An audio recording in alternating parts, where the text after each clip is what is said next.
A black farmer walks into an airport showroom to purchase a jet, but instead of being welcomed, he faces racism and insults from the sales staff. Will cruel prejudices stand in the way of his dreams? This story is a powerful reminder of human value and the fight against injustice. Where are you watching this video from? Share in the comments below and don't forget to hit subscribe so you won't miss more meaningful stories like this. Thomas, a black man with the sun-kissed skin of a farmer, stepped out of his battered pickup truck in front of the airplane showroom at the Central Airport. His muddy boots, faded cap, and worn-out checkered shirt made him stand out starkly against the luxurious and modern surroundings. But he didn't care about that. Today was the day he decided to make his lifelong dream a reality, owning a private jet. Thomas walked slowly inside where gleaming aircraft were lined up like works of art. His footsteps echoed on the polished marble floor, drawing the attention of everyone in the room. Yet the attention he received wasn't curiosity or respect. It was cold judgment, mingled with disdain. Salespeople in sharp suits looked him up and down. A young man, likely the manager, frowned and shook his head slightly, as if incredulous that someone like Thomas would dare set foot here. Customers, dressed to the nines, didn't bother to hide their annoyance. A woman, standing near the reception desk, whispered to the person next to her, "What's he doing here? He looks like he just walked off a farm." A soft chuckle followed her remark. Thomas felt every glance, every whisper. But instead of backing down, he held his head high and kept his gaze steady. He knew he didn't fit the typical image of someone buying a jet. No custom-tailored suit, no expensive watch, and no luxury car. But that didn't bother him. He had a dream, and today he had the means to make it come true. Approaching the display area, Thomas stopped in front of a small but elegant jet, its polished metal exterior gleaming under the overhead lights. He reached out to touch the plane's body, feeling the perfection of its craftsmanship. This wasn't just a mode of transport to him, it was a symbol of the hard work and success he had earned. Unbeknownst to him, this moment marked the start of the challenges he would face. In the corner of the room, a group of customers began exchanging glances, their whispers growing louder. "What does he think he's doing?" muttered a middle-aged man, loud enough for Thomas to hear. "Probably imagining he's a pilot?" Thomas froze for a moment, his fists clenching as he steadied his nerves. He didn't respond, nor did he walk away. Instead, he remained where he was, gazing at the jet, silently reminding himself that he had every right to be there, just as much as anyone else. Little did Thomas know, this was only the beginning of what would be a long and challenging day. Thomas stood there, his eyes tracing every intricate detail of the airplane, his heart brimming with thoughts of the dream he had nurtured for so long. On the other side of the room, however, Greg, a young salesman, was fixated on Thomas. Greg, with his slicked-back hair, perfectly pressed suit, and air of self-assurance fitting for this glitzy world, didn't bother to hide the disdain etched across his face as he looked at Thomas. Greg began to approach Thomas slowly, each deliberate step echoing like a calculated assertion of dominance. His lips curled into a smirk, his cold eyes silently declaring that Thomas didn't belong here. When he was close enough, Greg crossed his arms over his chest, tilted his head slightly, and began to speak. "Excuse me, are you sure you're in the right place?" Greg's tone was a blend of mockery and derision. His gaze swept over Thomas, from the faded hat perched on his head to the simple shirt he wore, and finally to the mud-smeared boots on his feet. "This is an airplane showroom, not a gas station." The words were not just sharp, they were laced with outright insult. Greg didn't need to say much more to make his disdain crystal clear. Thomas slowly turned his head, his eyes meeting Greg's, but instead of retorting, he stayed silent. His lips pressed into a thin line and his hand rested gently on the plane's surface as if drawing strength from it. His silence wasn't born of weakness, but of a deliberate choice to remain composed. Yet Greg wasn't finished. He took another step closer, breaching Thomas's personal space, clearly attempting to escalate the situation. "I think you might find something more fitting for yourself over at the used car parts store," Greg continued, his voice cutting like a blade. "This place is for people who know what they're doing and actually have the means. You get what I'm saying?" Greg's words weren't just insults. They carried an unspoken message. He didn't believe that someone like Thomas, with his rugged appearance and unpolished demeanor, could belong in this lavish environment. Greg was accustomed to dealing with clients who arrived in sharp suits, sporting luxury watches, stepping out of high-end cars. He had no patience or respect for anyone who didn't fit that mold. Other people in the showroom began to notice the exchange. A few customers cast discreet glances in their direction, their eyes a mix of curiosity and amusement. It was as if they were waiting to see how Thomas would respond.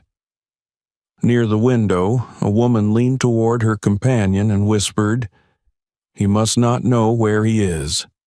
Looks like he just stepped off a muddy field." Thomas could hear the murmurs, but he chose to remain silent. He understood that any rash reaction would only reinforce the stereotypes these people already held about him. Instead, he took a deep breath, keeping his gaze calm and his focus unwavering on the one thing that mattered: making his dream a reality. Sensing no immediate retaliation from Thomas, Greg assumed he had the upper hand. His smirk grew wider, dripping with condescension. "Do you even want to know the price of this plane?" Greg drawled, dragging out the words to emphasize the perceived gap between them. "This isn't something someone like you can easily afford.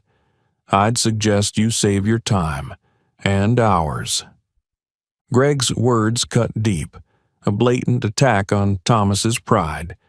But instead of breaking, Thomas stood taller, his eyes gleaming with quiet determination.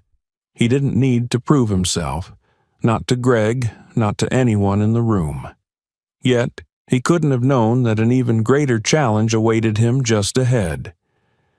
Thomas struggled to maintain his focus despite Greg's disdain lingering like a shadow in the air. He ran his hand across the sleek control panel of the airplane before him, feeling the refinement and modern technology it embodied. Yet, the fragile silence was soon shattered by murmurs from other corners of the room. "He's probably just here to take pictures," muttered a woman near the reception desk, her voice dripping with sarcasm. She was dressed in an expensive dress, arms crossed over her chest as if she already knew the punchline of the comedy unfolding before her. "Pictures? I bet he thinks this is some kind of giveaway." An older man seated on a leather chair further back replied with a derisive chuckle. His laughter elicited a few agreeing smirks from those nearby, adding to the oppressive weight of the showroom's atmosphere. Thomas could feel every gaze landing on him, not out of curiosity but judgment and scorn. Some deliberately looked away when he glanced in their direction, but their mocking expressions were hard to miss. The murmurs grew louder, no longer veiled in subtlety. A younger man near the reception counter spoke up with a sneer. "Look at the way he's dressed. Bet he thinks he belongs here. What a joke." The remarks didn't end there. Another customer, a middle-aged man with silver hair and thick glasses, shook his head and smirked. "Maybe he's here to apply for a cleaning job. Probably wants to polish the planes," he said loud enough for everyone to hear. This time, a few people laughed outright. But it wasn't just casual mockery anymore. Some of the comments carried an unmistakable racial undertone. A woman, standing near a smaller aircraft, shrugged and said to her companion, "I don't think this is a place for someone like him. Maybe he should stick to working in the fields." The words cut deep, like an invisible blade slicing into Thomas's sense of dignity. The prejudice extended beyond mere looks or words. It attacked his very identity. A black man who had worked tirelessly to achieve what he knew he deserved. While Thomas wasn't easily shaken, these remarks made him feel isolated in a room full of people. He took a deep breath, trying to suppress his emotions. He didn't respond, nor did he leave the room as they might have expected. Instead, he walked slowly toward another employee, intending to ask for more information about the airplane. But before he could speak, Greg, the staff member who had mocked him earlier, reappeared, wearing a malicious smirk. "Back again? What do you want this time?" Greg said, his tone as condescending as before. "I thought we made it clear this isn't the place for you. These planes aren't just for looking at." Thomas stared at Greg without flinching. There was no anger in his eyes, only resolve. "I'm not here just to look," he replied, his voice low and deliberate, emphasizing every word.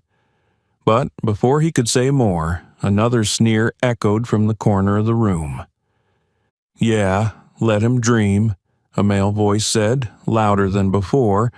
"That's probably all he's good for." Thomas felt his chest tighten. His hands clenched, not out of rage but as an effort to keep control. He knew that losing his temper would only confirm their beliefs, that he didn't belong here.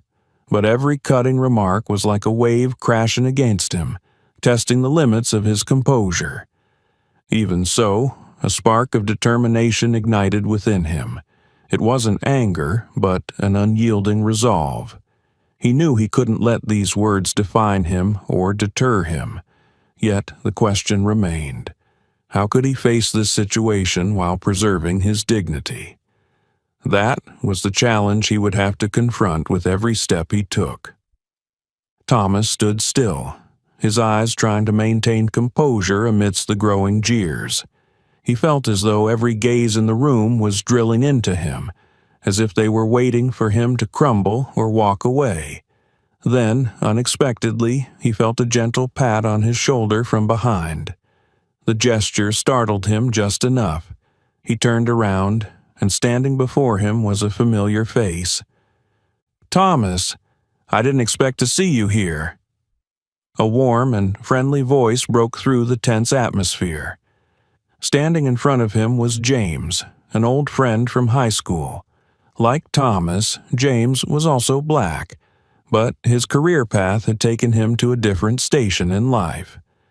His neatly trimmed hair, an expensive gray suit, and polished leather shoes sharply contrasted with Thomas's simpler appearance. Thomas stared at James for a few moments before exclaiming, "James, is it really you?" A rare smile lit up his face, one that hadn't appeared all day. James smiled back, pulling Thomas into a friendly hug. His presence seemed to soften the tense atmosphere around them slightly, though the scrutinizing eyes of the room hadn't yet turned away from the pair. "What are you doing here?" James asked, his tone a mix of curiosity and encouragement. "Don't tell me you're here to buy a plane." He chuckled lightly, his eyes sparkling with respect rather than skepticism, something Thomas hadn't encountered from anyone else in the room. Thomas hesitated briefly, a flicker of embarrassment creeping into his heart. He felt the stark difference between himself and James, not just in appearance but in how James carried himself with such confidence in an environment like this, as though it belonged to him. Finally, Thomas answered honestly, "Actually, yes, I'm here to buy a plane, but It seems like nobody here believes I can." James glanced around at the people nearby, his eyes quickly sharpening. "The people here?" he said with a firm tone. "You don't need to worry about them. They don't understand. And honestly, they don't matter." His voice was resolute but carried an undertone of encouragement. Thomas gave a slight nod, though a hint of unease lingered in his eyes. "Didn't you hear what they were saying?" he asked, his voice dropping slightly. "The insults, those looks, they make me feel like I don't belong here." James placed a hand on Thomas's shoulder and looked him straight in the eye. "Thomas, remember who you are. You've worked hard your entire life to get here. Their words don't define your worth, and they certainly can't stop you from achieving your dream." He paused, a smile returning to his face. "And I'm here to make sure you don't give up." James's words were like a small flame igniting confidence within Thomas. He felt the warmth of friendship, a feeling he hadn't experienced during this long, pressure-filled day. The two friends began chatting for a while, and Thomas felt some of the tension in his chest ease. Yet, James's presence also seemed to draw increasing attention from those around them. From across the room, Greg stood with his arms crossed, his icy gaze fixed on James and Thomas. A faint smirk of disdain crept across his face. Greg wasn't just annoyed that Thomas was still here. James's arrival, with his evident success and self-assurance, only added to Greg's irritation. "Looks like his friend's trying to act important, too," Greg remarked to a colleague nearby, loud enough for others to hear. A few attendees began murmuring again, no longer focusing solely on Thomas, but now turning their scrutiny toward James as well. Thomas noticed this and leaned closer to James, speaking softly. "You know, sometimes I wonder if it's even worth it. Those looks, they make me feel like I'm standing on a battlefield I can never win." James shook his head firmly. "It's worth it, Thomas. No one gets to decide your dream except you. If you give up, that's when they win. But if you stand your ground and keep going, you'll prove them wrong." Thomas offered a faint smile, feeling as though a part of his strength had returned. Yet he knew this challenge was far from over, not with Greg's piercing eyes or the venomous whispers that still circulated around them. Even so, James's presence had rekindled his confidence. He knew the road ahead wouldn't be easy, but at least now he no longer felt completely alone. Thomas clenched his fists tightly as he stood next to James, his gaze fixed on the airplane. Though his heart was bolstered with determination, the oppressive atmosphere of the showroom weighed heavily, like a storm on the verge of breaking. He decided it was time to leave, but just as he was about to step away, a voice shattered the fragile silence. "Do you think you can buy an airplane dressed like that?" The man's voice boomed loud enough to make the nearby customers turn their heads. It was a middle-aged man in an expensive gray suit and polished leather shoes, clearly raising his voice intentionally to draw attention. He smirked, his eyes locked on Thomas with an undisguised look of disdain. Thomas stopped, his shoulders tensing, but he didn't turn around immediately. The man, realizing he had the audience he wanted, continued in an even more mocking tone. "Seriously, just look at yourself. You should probably head back to your farm. That's where you belong." The man's words elicited a few chuckles from those nearby, faint but loud enough to echo throughout the showroom. A woman standing near the reception desk covered her mouth with her hand, though her eyes gleamed with satisfaction. The mocking remarks seemed to fuel a wave of judgmental glances from every corner of the room, as if they were savoring a live drama. James frowned, stepping forward as if to intervene, but Thomas raised a hand to stop him. He knew his friend wanted to stand up for him, but this was a moment he needed to face on his own. Slowly, Thomas turned his head, his eyes meeting the older man's gaze directly. "If you have something to say to me, just say it," Thomas replied, his voice calm yet sharp. His words weren't loud, but they were piercing enough to silence the laughter around him, if only for a moment. The man seemed taken aback by Thomas's retort, but quickly regained his composure. "Straightforward, huh?" he sneered. "All right, I'll be blunt. You look completely out of place here. This is a place for people who can actually afford their dreams, not for wishful thinking." A few people nearby nodded in agreement, as if the man had voiced what they were all thinking. Greg, standing a few steps away, crossed his arms and smirked coldly. He didn't say a word, but his silence seemed to encourage the man's venomous comments. James, unable to hold back any longer, stepped forward and confronted the man.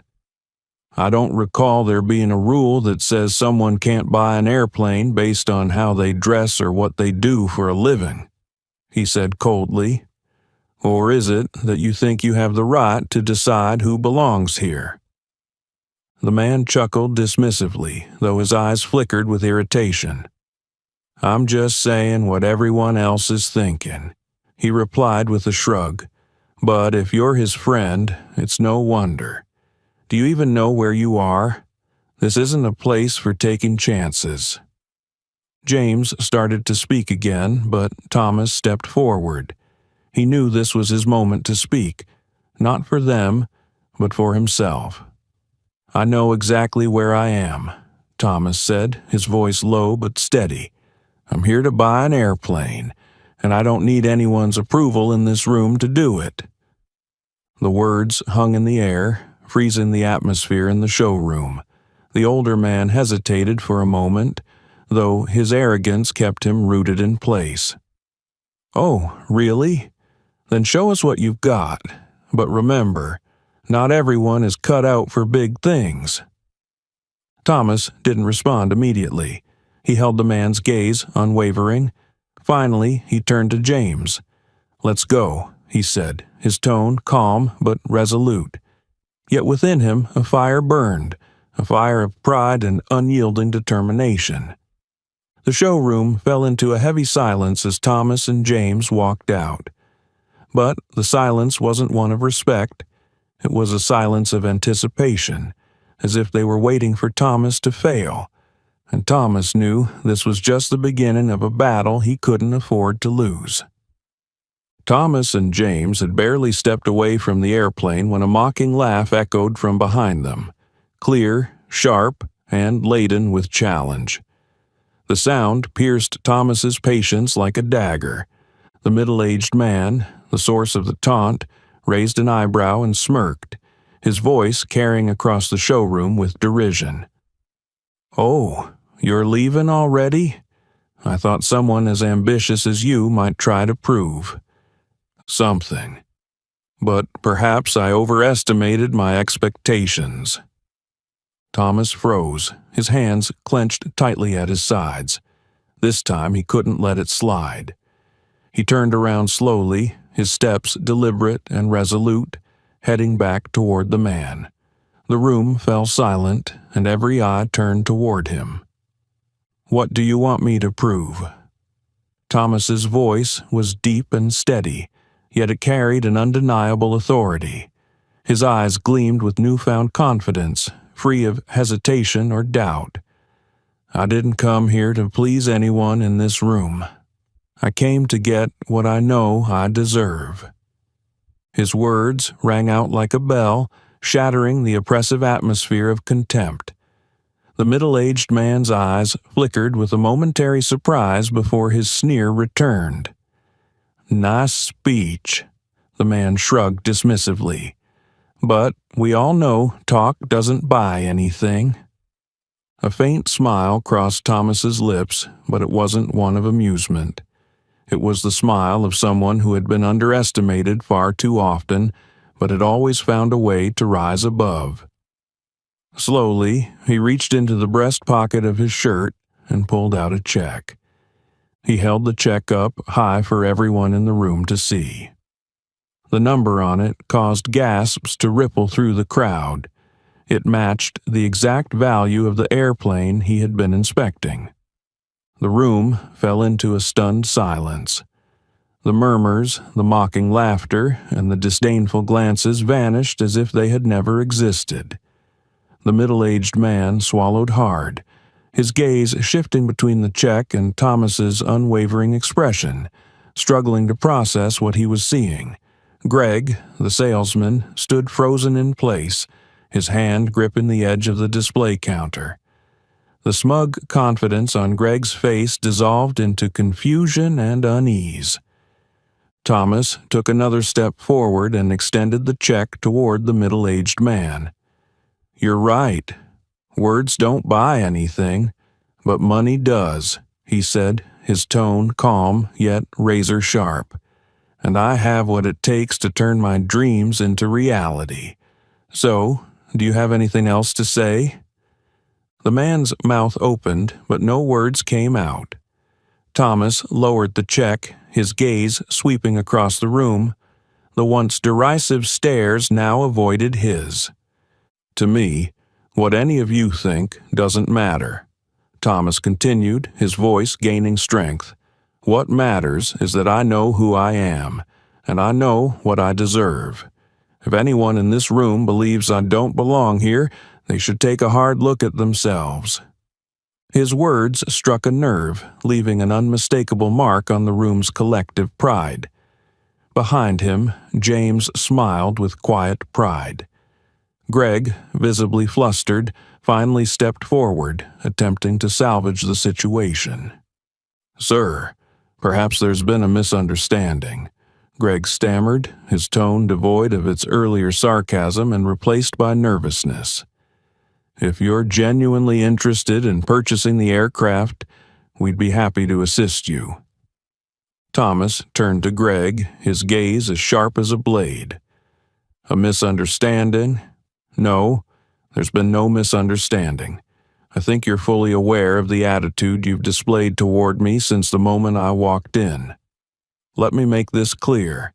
I don't need your assistance. I'll buy the plane from a place that understands how to respect its customers." Thomas's final words ended all argument. He turned and walked away, his steps slow but filled with dignity, leaving behind a room engulfed in awkward silence and discomfort. Yet within him, a fire of determination burned brighter than ever. He wasn't just standing up for himself. He was making it known that no one had the right to judge another's worth based solely on appearances. Thomas left the gallery, but his heart could not find peace. The stares, the insults, and their disdain were like knives carving deep into his mind. Standing by his old pickup truck, he gripped his phone tightly. Pausing for a moment, he took a deep breath and dialed Marcus, his son. Not long after, Marcus arrived at the airport. His charcoal gray suit was impeccably tailored, his polished black leather shoes gleamed, and his perfectly knotted tie stood out with its flawless precision. His piercing eyes scanned the gallery, quickly locating his father standing quietly near the entrance. "Dad," Marcus called out, his voice deep yet commanding. Thomas turned, seeing his son striding toward him with broad shoulders and steady steps that carried an air of justice. Marcus placed a hand on his father's shoulder, his eyes filled with both empathy and determination. "Are you all right?" Thomas nodded faintly, but his silence spoke volumes. Marcus's gaze darkened as he glanced toward the gallery, where a few people continued murmuring, though more subdued now. Greg, the sales associate, avoided Marcus's gaze, but his unease was evident. Marcus entered the gallery like a storm. Curious looks quickly turned into wary glances. He stopped at the reception desk where Greg was trying to maintain a composed facade. "Are you the one in charge here?" Marcus asked, his voice calm but laden with authority. Greg flinched, forcing a thin, nervous smile. I'm just a sales associate," Greg stammered. "If you're looking for more information—" "That's enough," Marcus cut him off, his gaze icy.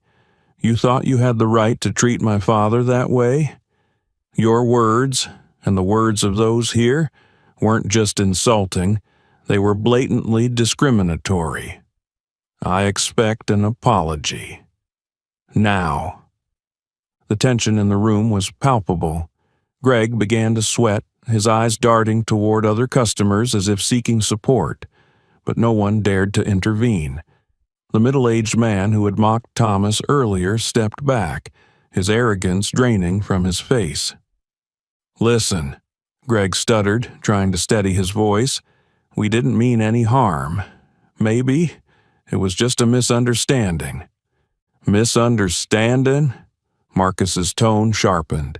"A misunderstanding that you looked down on my father simply because he was dressed differently? A misunderstanding that you thought you had the right to decide who belongs here?"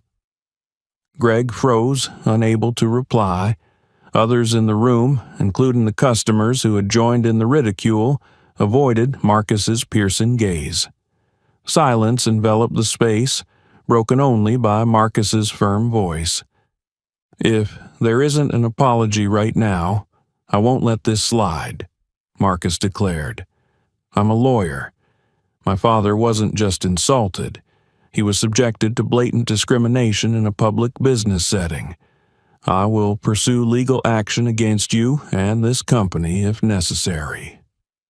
A few whispers rippled through the room, but no one dared to oppose him. Greg swallowed hard, his face pale. Finally, he awkwardly bowed his head toward Thomas. "Sir, I apologize if my words offended you." Thomas met Greg's eyes, his expression no longer angry but steady and resolute. "This apology isn't for me. It's a lesson for you all to learn how to treat everyone with respect, no matter how they look or where they come from." Marcus stood silently beside his father, his gaze still stern. He turned to the group of customers who had mocked Thomas earlier. "What about you? Did you think you had the right to laugh at my father just because he's not like you?" No one responded. The middle-aged man, who had been the loudest earlier, mumbled incoherently before quickly lowering his head. A few others hurriedly found excuses to leave the gallery, unwilling to face Marcus any longer. Marcus turned back to his father and placed a reassuring hand on his shoulder. "Dad, let's go. They've seen enough." Yet within Marcus, a fire of resolve continued to burn. He knew this wasn't just a single act of disrespect. It was a deeper issue, one he was determined to fight so that no one would ever dare to look down on his father again. When Thomas and Marcus left the airport, it seemed the matter had ended there. But for Marcus, this was far more than a personal conflict. It was an insult to his father's dignity, honor, and human rights, and he was determined to bring it to light. A few weeks later, a lawsuit was officially filed in the local court. The company owning the aircraft showroom was accused of discriminatory practices and humiliating a customer, specifically Thomas. Marcus led the legal team, crafting a solid case with an arsenal of evidence, witnesses, and compelling arguments. At the first hearing, the courtroom was packed. Representatives of the company, attorneys, and involved employees were all present, including Greg, the man who had directly mocked Thomas. Greg's face was visibly tense as he sat quietly with the company's legal team, avoiding Marcus's piercing gaze. Marcus began his opening statement with a calm but powerful tone. "Your Honor," he said, his eyes scanning the room, "we are here today to shed light on a painful truth.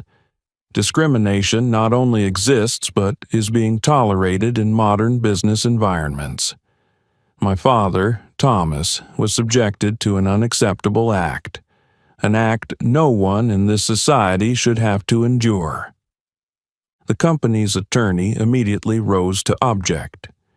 "Your Honor, we believe this case has been exaggerated. The remarks Mr. Thomas overheard were mere misunderstandings, not intended to offend or discriminate." Marcus remained undeterred. "Misunderstandings?" He emphasized each syllable, his sharp eyes locking on the opposing team. "We have clear evidence that this was no misunderstanding but a deliberate attempt to humiliate and demean my father. And I will prove that now." Marcus signaled for a young woman to take the witness stand. It was Patricia, an employee at the aircraft showroom. She was the only staff member who had discreetly recorded the incident, unable to bear her colleague's mistreatment of Thomas. "Patricia, can you recount what you witnessed that day?" Marcus asked, his voice low yet commanding. Patricia took a deep breath, her gaze briefly landing on Greg, who now looked as though he wanted to shrink into his seat. "I saw everything," she said firmly. "Greg and some customers made discriminatory remarks toward Mr. Thomas. They mocked him for his appearance and profession. I couldn't stay silent, so I secretly recorded the conversation." Marcus nodded, a hint of a confident smile crossing his face. "Do you have that recording?" Patricia nodded and handed her phone to Marcus. He connected it to the courtroom's audio system. As the recording played, the room fell into a heavy silence. The mocking voices of Greg and the customers rang out clearly. "You think you can afford a plane dressed like that? Go back to your farm. He probably thinks this is a charity giveaway." Each statement cut through the room like a knife, leaving the air heavy with tension. Greg stared at the table, his face pale, while the company's attorneys tried to maintain composure, though it was evident they had little left to argue. When the recording ended, Marcus stepped forward, addressing the judge directly. "Your Honor, this is not a misunderstanding. This is discrimination, a deliberate assault on my father's dignity. And it's not just my father, Thomas, who is a victim. Anyone who looks different from their ideal customer could easily become a target." The company's lawyer stood to counter. "We do not deny that those remarks were inappropriate. However, the company cannot be held accountable for individual actions that were neither sanctioned nor reflective of management policy." Marcus turned sharply, his gaze like a laser cutting through the opposition's defense. "The company cannot evade responsibility," he said, his tone calm yet razor-sharp. "This isn't just about individual behavior. This is about the environment the company fosters, an environment that tolerates and fails to address such conduct. If the company doesn't take responsibility, then who will?" The judge, seated at the high bench, nodded slowly. "The evidence is very clear," he said gravely. "We will proceed with this case to determine the extent of the company's and the individual's responsibilities. But I must say, what I've heard so far is deeply troubling." The tension in the courtroom was palpable. Marcus turned to look at his father, his eyes filled with determination. Thomas gave a subtle nod, a silent expression of pride in his son. Yet Marcus knew the fight was far from over. This was only the beginning of the journey to justice. When the recording played in the courtroom, all eyes turned toward the speaker, Each sarcastic remark and heavy mockery echoed clearly, unmistakably. "Do you think you can buy a plane in that suit? Go back to your farm. It suits you better. He probably thinks this place gives out freebies." Those words sliced through the air like knives, thickening the atmosphere in the courtroom. They weren't just insults. They carried a distinct prejudice against Thomas, not only for his appearance but also for his background. Thomas's face remained calm, but his hands clenched tightly on his lap, as if to keep himself from showing the pain. Patricia, seated at the witness stand, took a deep breath before speaking. These words aren't just offensive. They reflect the attitude Mr. Thomas endured the moment he stepped into that showroom. "I work there, and I witnessed it all. What you just heard is the truth, and it happens daily to those they deem unworthy of being there." Across the room, the company's lawyers fidgeted at the damning evidence. One of them, a middle-aged man with salt and pepper hair, rose to his feet, attempting damage control. "Your Honor, we do not deny that these remarks are inappropriate. However, we contend that this was an individual act and does not represent the company's policies or values." Marcus immediately stood, his expression cold and firm. "Does not represent the company?"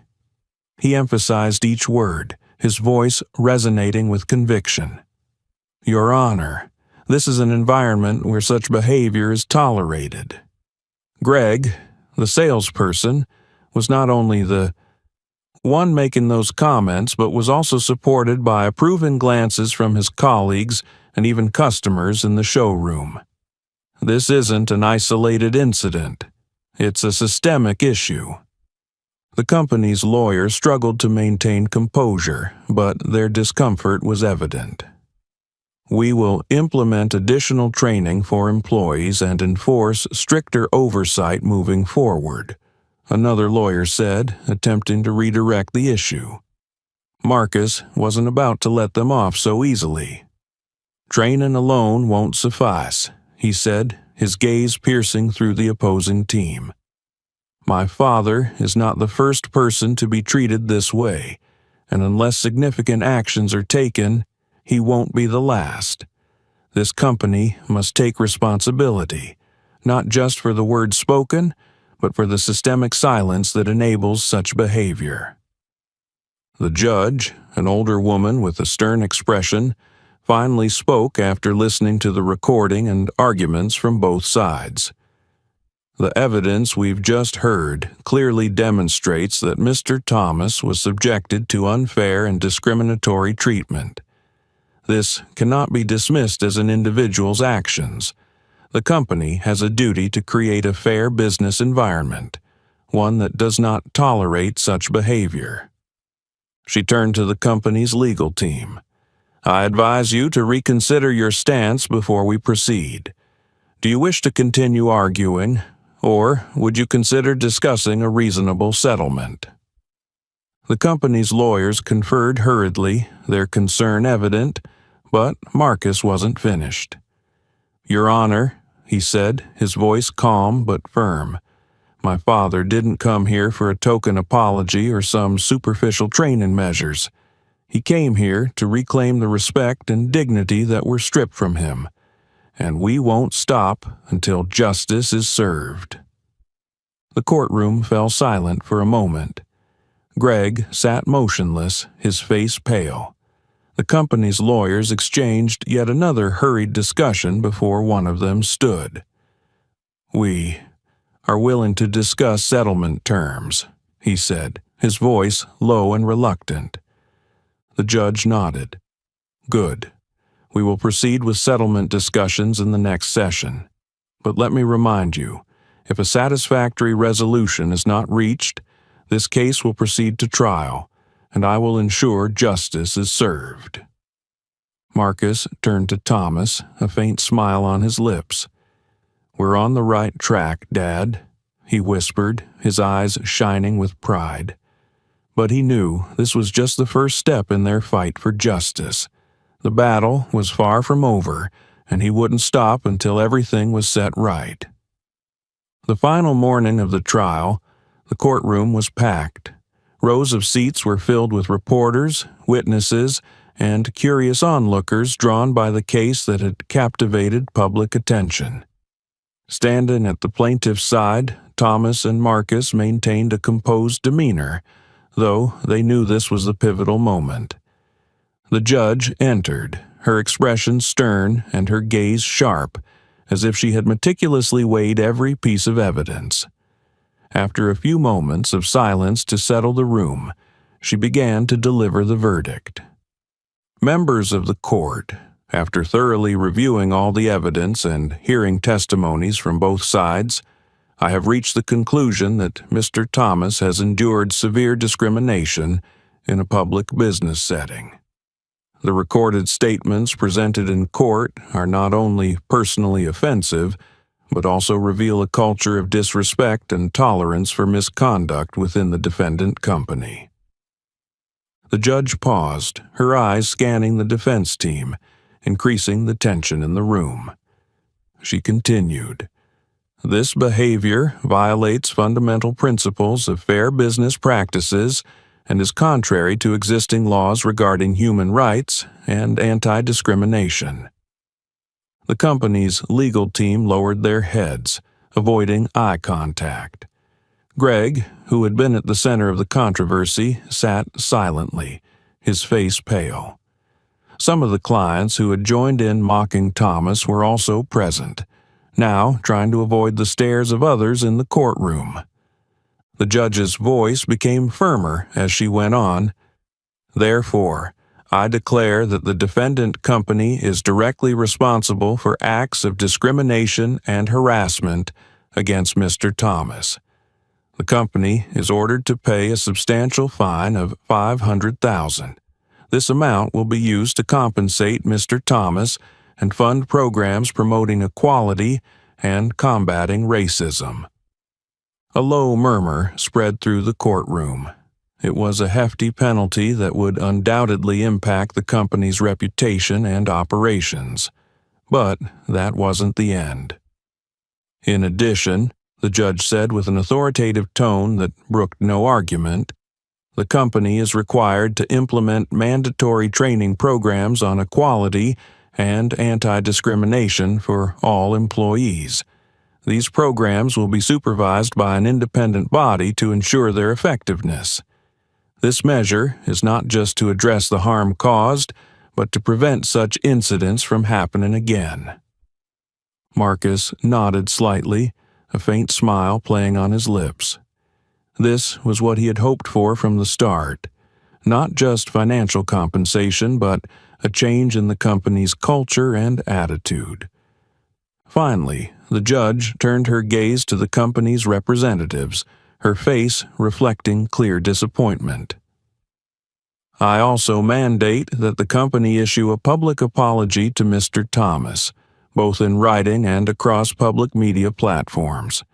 An apology is not just an acknowledgement of wrongdoing. It is the first step toward rebuilding trust with the community." The room fell silent again, save for the rustling of the judge's papers as she completed her statement. "This court is adjourned," she declared, striking her gavel firmly. Thomas turned to Marcus, his eyes filled with gratitude and pride.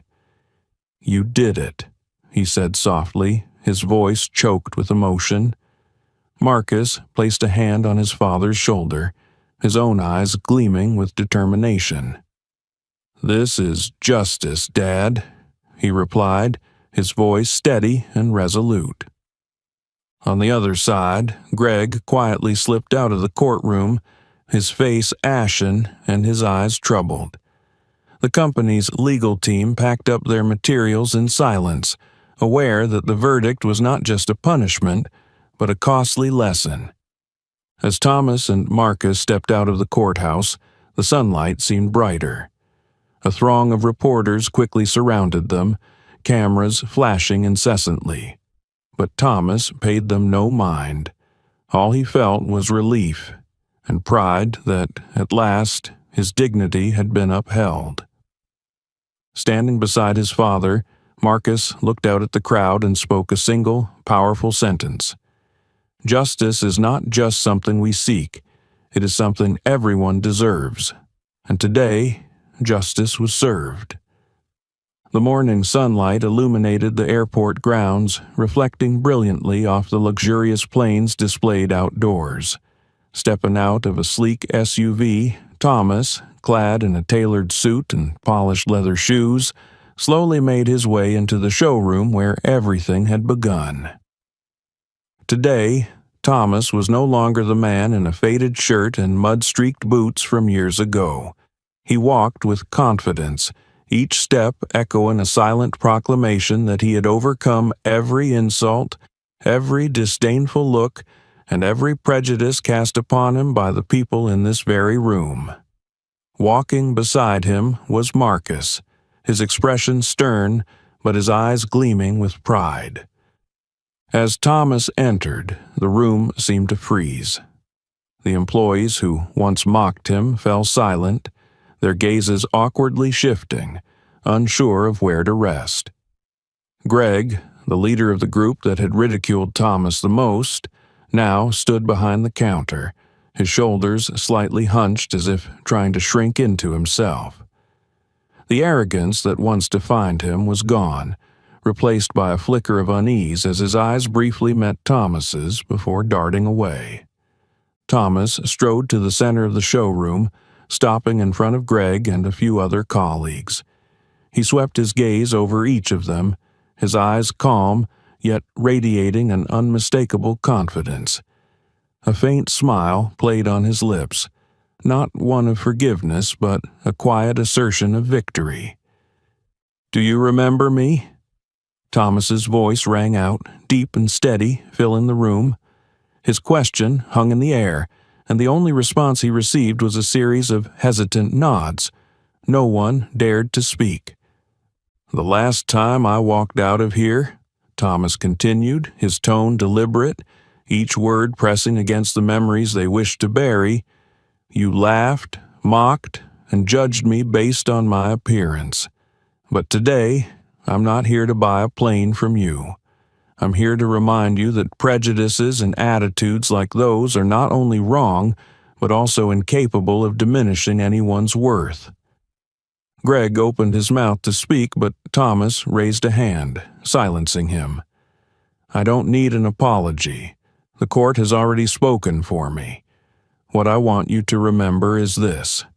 Every customer who walks through that door deserves respect, no matter how they look, what they wear, or where they come from." Thomas turned away, his gaze settling on another display area showcasing the logo of a rival company, a brand that also sold planes but had no connection to the incident before.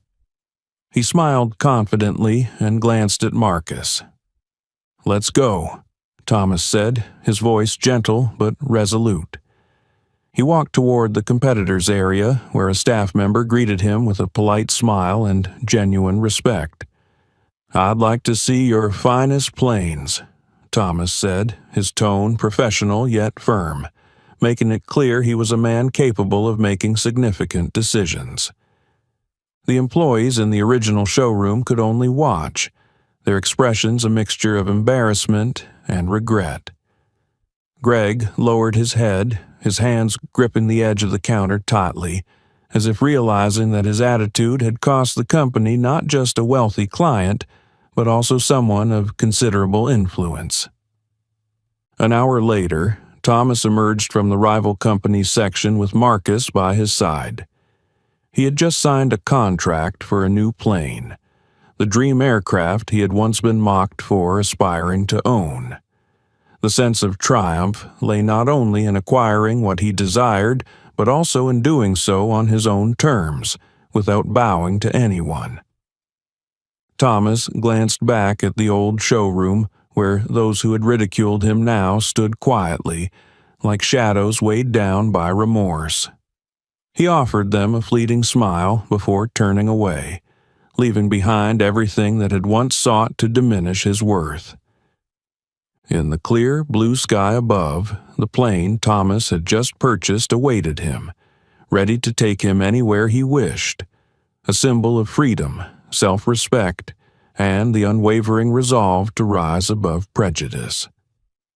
The airplane glided smoothly across the blue sky, its sleek body reflecting the radiant sunlight, highlighting the logo of a rival company, one that had treated Thomas with the respect and professionalism he deserved.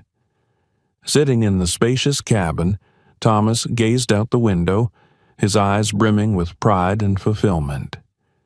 Beside him sat Marcus, the steadfast friend who had stood by him through this challenging journey. The plane slowly descended onto the familiar land where Thomas's family awaited. As the aircraft door opened, Thomas stepped out to the warm embrace of his wife and children. Their beaming smiles said it all, not just the joy of seeing him achieve his dream, but the pride in his fight to uphold his dignity and honor. His wife stepped forward, taking his hand, her eyes sparkling with admiration. "You did it," she whispered, her voice filled with encouragement and boundless love. His children, dressed neatly, rushed to hug him, calling his name with a mix of reverence and joy. That evening, the Thomas family gathered around the dining table, the warm glow of the lights filling the room. Their conversation was not just about the triumph, but also the valuable lessons learned from Thomas's arduous journey. He recounted the scornful looks, the harsh words, and how he faced them with unwavering confidence and determination. "I'm not a perfect man," Thomas said, his gaze meeting each family member's, "but I've always believed that no one has the right to define our worth except ourselves. What I did was not just for my dream, but to prove that we can overcome any prejudice as long as we don't give up." Marcus, seated beside his father, nodded slightly. "And justice doesn't come naturally," he added. "We must stand up for it, fight for it, and never stay silent in the face of injustice."